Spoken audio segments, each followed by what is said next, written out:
നമസ്കാരം. ദിലീപ് മഞ്ജു വാര്യരെ ജയിലിൽ അയക്കുന്നു. അതോ ഇനി മഞ്ജുവിനെ നിയന്ത്രിക്കുന്നത് അതാരാണ്? ഇങ്ങനൊരു വാർത്ത ചെയ്യാൻ ആധാരമാകുന്നത് ഈ സനൽകുമാർ ശശിധരൻ എന്നൊരു സംവിധായകനുണ്ട് മലയാള സിനിമയിൽ. അദ്ദേഹത്തിൻ്റെ ഒരു ഫേസ്ബുക്ക് പോസ്റ്റാണ്. അയാൾ പറയുന്നത് മകളെ മുന്നിൽ വെച്ച് മഞ്ജുവിനെ അയാൾ നിശബ്ദയാക്കുന്നു. അങ്ങനെ നിശബ്ദയാക്കുന്നത് എന്തുകൊണ്ടാണ്? അവിടെ മഞ്ജു നിശബ്ദയായി പോകുന്നത് എന്തുകൊണ്ടാണ്? നമുക്കറിയാമല്ലോ, ഈ നടി ആക്രമിക്കപ്പെട്ട കേസുമായിട്ട് ബന്ധപ്പെട്ടിട്ട് കുറ്റക്കാരനല്ല എന്ന് കീഴ്ക്കോടതി പറഞ്ഞ നടൻ ദിലീപ് മുൻ ഭാര്യ മഞ്ജു വാര്യർക്കെതിരെ തിരിഞ്ഞതോടുകൂടിയാണ് ഒരുപാട് ചർച്ചകൾ ഇങ്ങനെ വന്നു തുടങ്ങിയിരിക്കുന്നത്. പുതിയ പുതിയ ചർച്ചകൾ ഉണ്ടാകുന്നത്.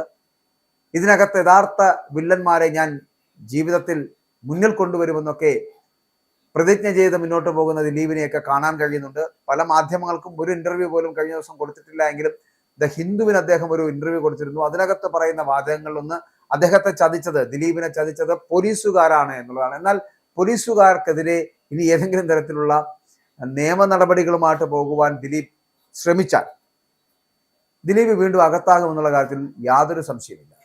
ഉറപ്പായിട്ടും അകത്തായിരിക്കും. പക്ഷേ ഇതിനകത്ത് താൻ നിരപരാധിയാണ് എന്ന് ദിലീപിന് ഉത്തമ ബോധ്യമുണ്ടെങ്കിൽ അത്തരത്തിലുള്ള പരിപാടികളുമായിട്ട് പോകാം. ഇല്ല എന്നുണ്ടെങ്കിൽ ഈ ലഭിച്ച വിധിയുടെ ആനുകൂല്യത്തിൽ കുടുംബം നോക്കി മര്യാദയ്ക്ക് മുന്നോട്ട് പോകുക. അത് മാത്രമേ അതിനകത്ത് പറയാനുള്ളൂ. പക്ഷെ ഇവിടുത്തെ ഈ വിഷയത്തിലേക്ക് വന്നാൽ എന്താണ് ദിലീപ് ഉന്നം വെക്കുന്നത് എന്നാണ് ഇപ്പോൾ പലരുടെയും ചോദ്യം. മഞ്ജുവിനെ കുറിച്ച് സംവിധായകൻ സനൽകുമാർ ശശിധരൻ സോഷ്യൽ മീഡിയയിൽ കുറിച്ച ഒരു വാക്കുകൾ അത് ശ്രദ്ധ നേടുന്നുണ്ട്. മഞ്ജു ഒരു പ്രബല സംഘത്തിന്റെ നിയന്ത്രണത്തിലാണ് എന്ന് സനൽകുമാർ പറയുന്നു.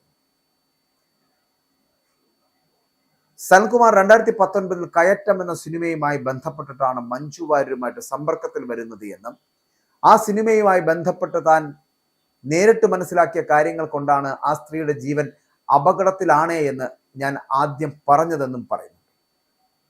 ഞങ്ങൾ തമ്മിൽ പ്രണയമായിരുന്നു എന്നത് എൻ്റെ അവകാശവാദമായോ എൻ്റെ ഭ്രാന്തമായ ജൽപ്പനമായോ നിങ്ങൾ എടുത്തുകൊള്ളൂ. അതിവിടെ ഒരു വിഷയമേ അല്ല.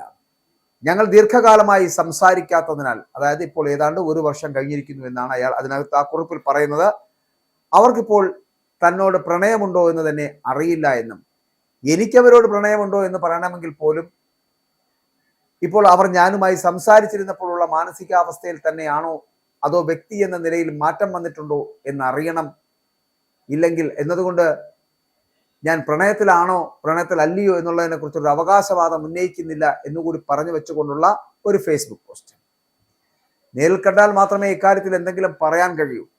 ഞങ്ങളെ നേരിൽ കാണാൻ അനുവദിക്കുകയില്ല എന്ന നിർബന്ധ ബുദ്ധി ഒരു മാഫിയയും പോലീസും ചേർന്ന് നടപ്പാക്കുന്നത് കൊണ്ട് കാത്തിരുന്ന് ആയുസ് കളയാനല്ലാതെ എനിക്ക് മറ്റൊന്നും ചെയ്യാനാവില്ല, അല്ലെങ്കിൽ ചെയ്യാൻ കഴിയില്ല എന്ന രീതിയിലുള്ള കുറിപ്പാണ് സനൽകുമാർ ശശിധരൻ വെക്കുന്നത്. എന്നിട്ട് പറയുന്നു, പക്ഷെ ഞാൻ ഇതൊന്നുമല്ല ആദ്യം പറഞ്ഞത്. ഞാൻ ആദ്യമായിട്ട് ഫേസ്ബുക്കിൽ പോസ്റ്റ് ഇട്ടത് അവരുടെ ജീവൻ അപകടത്തിലാണ് എന്ന് എനിക്ക് തോന്നി എന്നും അവർ ഒരു മാഫിയ ഗാങ്ങിന്റെ തടവറയിലാണ് എന്ന് ഞാൻ നേരിട്ട് കണ്ടുവെന്നുമാണ് അന്ന് പറഞ്ഞത്.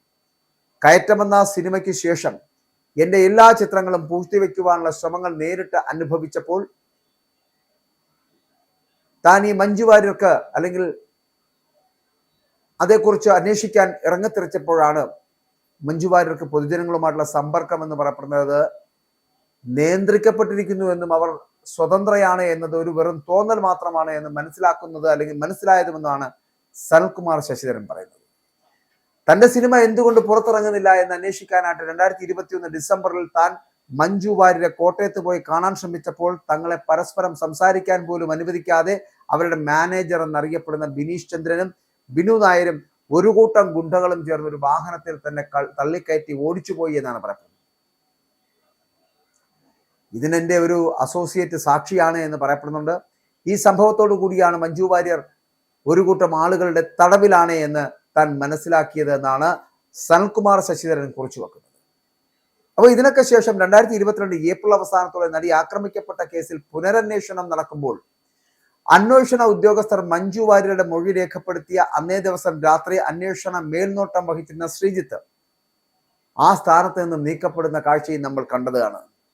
അപ്പോൾ അതോടെ അന്വേഷണം അട്ടിമറിക്കപ്പെട്ടു. ഈ സംഭവം ശ്രദ്ധയിൽപ്പെട്ടതോടെയാണ് മഞ്ജു വാര്യർ ഒരു പ്രത്യേക സർക്കിളിന് പുറത്തുള്ള ആരെങ്കിലുമായിട്ടൊക്കെ വ്യക്തിപരമായിട്ടുള്ള അടുപ്പം സൂക്ഷിക്കുന്നത് അല്ലെങ്കിൽ സ്ഥാപിക്കുന്നത്, അത് ശ്രദ്ധാപൂർവം തടയപ്പെടുന്നത് ആ കേസുമായിട്ടും ഹേമ കമ്മിറ്റി റിപ്പോർട്ടുമായിട്ടും ബന്ധപ്പെട്ട വിവരങ്ങൾ അവർക്ക് അറിയാവുന്നത് കൊണ്ടായിരിക്കും എന്നെനിക്ക് തോന്നിയതും ഞാൻ അവരുടെ ജീവൻ അപകടത്തിലാണ് എന്ന് എനിക്ക് നേരിട്ടുണ്ടായ അനുഭവങ്ങളുടെ പശ്ചാത്തലത്തിൽ ഫേസ്ബുക്കിൽ പോസ്റ്റ് ഇട്ടുമെന്നാണ് സനൽകുമാർ പറയുന്നത്. അപ്പോൾ താനത് പോസ്റ്റ് ചെയ്യുന്നതിന് മുൻപ് മഞ്ജു വാര്യരെ ഫോണിൽ ബന്ധപ്പെടാൻ ശ്രമിക്കുകയും ഇങ്ങനെ ഒരു പോസ്റ്റ് ഞാൻ എഴുതാൻ പോകുന്നുവെന്നും മെസ്സേജും ഇമെയിലും വഴി അറിയിക്കുകയും ചെയ്തെങ്കിലും ഒരു പ്രതികരണവും കാണാത്തത് കൊണ്ട് ഭയന്നിട്ടാണ് ഞാൻ ആദ്യമായി ഇത് എഴുതുന്നത്. 7 ദിവസത്തോളം തന്റെ പോസ്റ്റുകൾ വ്യാപകമായിട്ട് ചർച്ച ചെയ്യപ്പെട്ടിട്ടും ഒരു തരം പ്രതികരണവും മഞ്ജു വാര്യരുടെ ഭാഗത്തു നിന്നുണ്ടാവുകയോ സ്ത്രീ സുരക്ഷ പ്രഥമ പരിഗണനയായി കണക്കാക്കുന്ന പോലീസ് ഇക്കാര്യത്തിൽ ഒരു തരത്തിലുള്ള അന്വേഷണവും നടത്തുകയോ ചെയ്യാത്തത് കൊണ്ട് ഞങ്ങൾക്ക് അല്ലെങ്കിൽ ഞാൻ ഈ WCCക്കും അവരുടെ അടുത്ത സുഹൃത്തുക്കൾക്കും കത്തയക്കുകയും രാഷ്ട്രപതിക്കും ചീഫ് ജസ്റ്റിസിനും കേരളത്തിന്റെ ക്രമസമാധാനത്തെക്കുറിച്ച് ആശങ്കപ്പെട്ടുകൊണ്ട് പരാതി അയക്കുകയും ചെയ്തുവെന്നാണ് സനൽകുമാർ പറയുന്നത്.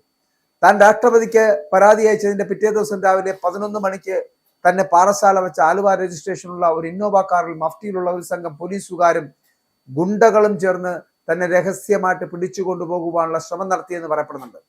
താനത് ഫേസ്ബുക്കിലൂടെ പുറം ലോകത്തെ അറിയിച്ചത് കൊണ്ട് എനിക്കെതിരെ പ്രണയം പറഞ്ഞ് ശല്യം ചെയ്തു എന്നൊരു കള്ളക്കേസ് എടുക്കുകയായിരുന്നു പോലീസ് ചെയ്തത്. പക്ഷേ അതിനപ്പുറമൊന്നും ചെയ്യാൻ കഴിഞ്ഞില്ല.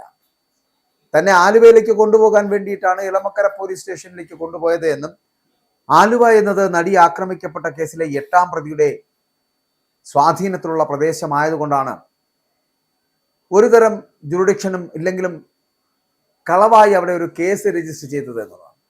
തനിക്കെതിരെ ഉണ്ടായ കേസ് കള്ളക്കേസാണ് എന്ന് താൻ തുടക്കം മുതൽ പറഞ്ഞുകൊണ്ടേയിരിക്കുന്നതാണ് എന്നും തന്നെ രഹസ്യമായി പിടിച്ചു കൊണ്ടുപോകുവാനുള്ള ശ്രമം ഫേസ്ബുക്ക് ലൈവിലൂടെ പൊളിഞ്ഞതുകൊണ്ട് മാത്രമാണ് ഉണ്ടാക്കിയ കള്ളക്കേസ് പിന്നിൽ അന്വേഷിക്കാതെ തന്നെ കൊല്ലാനുള്ള ശ്രമങ്ങൾ ശക്തമായതോടെയാണ് താൻ അമേരിക്കയിലേക്ക് പോയതെന്നൊക്കെയാണ് സനൽകുമാർ ശശിധരന്റെ ഫേസ്ബുക്ക് പോസ്റ്റ്. അമേരിക്കയിൽ വെച്ച് ഞാനും മഞ്ജു വാര്യരുമായിട്ട് സംസാരിച്ചിരുന്നു എന്നും അവരുടെയും ജീവൻ ആപത്തുണ്ട് എന്നും അവർ തന്നോട് പറഞ്ഞുവെന്നും ഞാൻ പോസ്റ്റ് ഇട്ടതും തങ്ങളുടെ ഫോൺ സംഭാഷണത്തിന്റെ ശബ്ദരേഖ പോസ്റ്റ് ചെയ്തതും എല്ലാവർക്കും അറിയാവുന്നതാണല്ലോ എന്ന് കൂടി പറയുന്നുണ്ട്.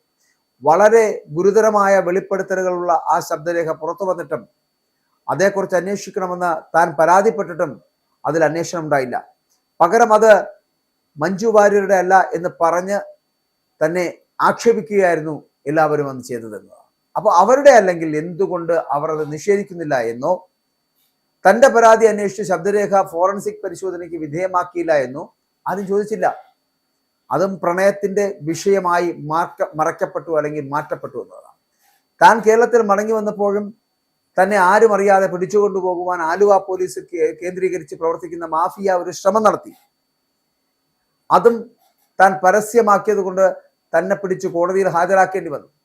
താൻ കോടതിയിൽ വന്നതോടെ തനിക്ക് ജാമ്യം ലഭിക്കുകയും തനിക്കെതിരെയുള്ള കേസിൽ ചാർജ് കൊടുക്കുവാൻ പോലീസ് നിർബന്ധിതമാവുകയും ചെയ്തു.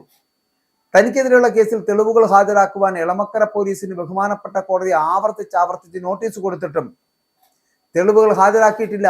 തനിക്കെതിരെ തെളിവില്ലാതെ കള്ളക്കാസാണ് എടുത്തിട്ടുള്ളത് എന്നതുകൊണ്ടാണ് അങ്ങനെ സംഭവിച്ചത്. മഞ്ജു വാര്യരുടെ ജീവൻ ആപത്തിലാണ് എന്നുള്ള തന്റെ വെളിപ്പെടുത്തലും അവരുടെ ഫോൺ സംഭാഷണം പൊതുസമക്ഷം വെച്ചതുമാണ് തനിക്കെതിരെയുള്ള ആക്രമണത്തിന് കാരണമെന്ന് കൂടി പറയുന്നത്. എന്ത് തന്നെ സംഭവിച്ചാലും മഞ്ജു വാര്യർ ഇതേക്കുറിച്ച് സംസാരിക്കണമെന്ന ആവശ്യം പൊതുസമൂഹത്തിൽ നിന്നും ഉണ്ടാകില്ല എന്നുള്ള ഒരു ഉറപ്പിന്മേലാണ് അവരുടെ തടവറ ജീവിതം അല്ലെങ്കിൽ തടവ് ജീവിതം ഇങ്ങനെ പോലീസിന്റെയും ഭരണകൂടത്തിന്റെയും ഒത്താശയോടുകൂടി തുടരുന്നത് എന്നാണ് ഇയാൾ പറയുന്നത്. ഇത് വലിയ അനീതിയും കേരള സമൂഹത്തെ സംബന്ധിച്ച് അപമാനകരവുമാണ്. താൻ വീണ്ടും പറയുന്നു, ഇതിൽ പ്രണയത്തിന്റെ കാര്യം ഒരു പരിഗണന പോലും ആക്കേണ്ടതില്ല. ആ സ്ത്രീക്ക് പൊതുജന സമക്ഷം വസ്തുതകൾ തുറന്നു പറയുവാനുള്ള സാമൂഹിക അന്തരീക്ഷം എത്രയും പെട്ടെന്ന് ഉണ്ടായില്ല എങ്കിൽ അവരുടെ ജീവൻ ആപത്തിലാണ് എന്നാണ് പറയപ്പെടുന്നത്. നടി ആക്രമിക്കപ്പെട്ട കേസിലെ വിധി പുറത്തു വന്ന നിമിഷങ്ങൾക്കകം അതിലെ 8ാം പ്രതി മഞ്ജു വാര്യർക്കെതിരെ വിരൽ ചൂണ്ടിയത് നമ്മളെല്ലാം കണ്ടതാണ്. ആ സ്ത്രീയുടെ പ്രായപൂർത്തിയായ മകളെ പോലും നിരതദ്രവ്യമാക്കി വെച്ചുകൊണ്ടാണ് അയാൾ അവരെ നിശബ്ദയാക്കി നിർത്തുന്നത് എന്നതാണ് നമുക്കുള്ള ലഭിക്കുന്ന അറിവ് എന്ന് പറയപ്പെടുന്നത്. അതുകൊണ്ട് തന്നെ ഇക്കാര്യത്തിൽ പൊതുസമൂഹത്തിന്റെ മനസാക്ഷി ഉണരേണ്ടതുണ്ട്. അത് അത്യന്താപേക്ഷിതമാണ്. ദുരന്തങ്ങൾ സംഭവിക്കുന്നതിന് മുൻപ് ഇക്കാര്യത്തിൽ പൊതുസമൂഹം ശബ്ദിക്കണമെന്ന് താൻ അഭ്യർത്ഥിക്കുകയാണ് എന്ന് പറഞ്ഞ് സനൽകുമാർ ശശിധരൻ തന്റെ ഫേസ്ബുക്ക് പോസ്റ്റ് കുറിപ്പ് അവസാനിപ്പിക്കുകയാണ്. ഇതിനകത്ത് പറയുന്ന ചില കാര്യങ്ങളിൽ മഞ്ജു വാര്യരുടെ ജീവൻ ആപത്തിലാണ് എന്നും അവരെ രക്ഷപ്പെടുത്തേണ്ടതുണ്ട് എന്നുമാണ് സനൽകുമാർ ശശിധരൻ പറയുന്നത്. അദ്ദേഹത്തിന് ഈ പറയുന്ന പോലെ ഒരു ഞരമ്പ് രോഗിയാണ്. അതായത് ഈ പറയുന്ന പോലെ ഏത് സ്ത്രീയോടും പ്രണയം തോന്നുന്ന തരത്തിൽ മഞ്ജു വാര്യരോടും പ്രണയം തോന്നിയ ആളാണ് എന്നാണ് പറയപ്പെടുന്നത്.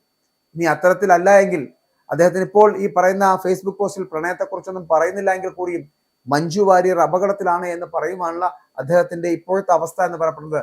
കഴിഞ്ഞ ദിവസം ഈ വിധിയുമായി ബന്ധപ്പെട്ട് നടി ആക്രമിക്കപ്പെട്ട കേസിന്റെ വിധിയുമായിട്ട് ബന്ധപ്പെട്ടിട്ട് ദിലീപ് പുറത്തിറങ്ങിയ ശേഷം ആദ്യമായിട്ട് വിരൽ ചൂണ്ടിയത് മഞ്ജു വാര്യർക്കെതിരാണ് എന്നുള്ളത് കൊണ്ട് തന്നെയാണ് ഇപ്പോൾ സനൽകുമാർ ശശിധരൻ ഇട്ടിരിക്കുന്ന ഈ പോസ്റ്റ് അടക്കം ചർച്ച ചെയ്യപ്പെടുന്നത് എന്നുള്ളതാണ്.